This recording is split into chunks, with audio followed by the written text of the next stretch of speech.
Broiler মুরগি তো অনেকেই পছন্দ করে না। তো আমার রান্নার আজকে পুরা ভিডিওটা দেখেন তো। এভাবে রান্না করলে যে কখনো ব্রয়লার খায় না, সেও কিন্তু এক পিস খেয়ে দেখতে চাইবে।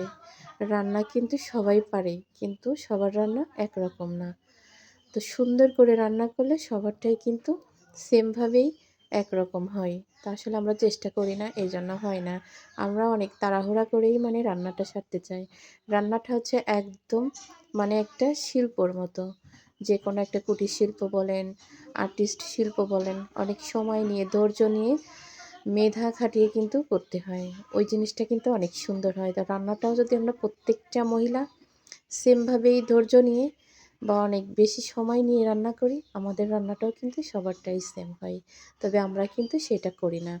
আমরা সহজে কিভাবে রান্না শর্ট করে ছেড়ে দিতে হবে, ভালো হোক খারাপ হোক ওইটা দেখার বিষয় না।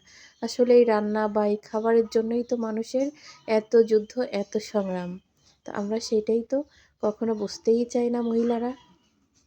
আমি কিন্তু আজকে শুধু পা আর গলা, গিলা, কলিজা রান্না করেছি। মাত্র ৪ পিস গোশত দিছি আমার ছোট ছেলের জন্য। কারণ আর এগুলা খেতে পারতেছি না। তারপরেও কিন্তু ছেলেদের জন্য খেতে হচ্ছে।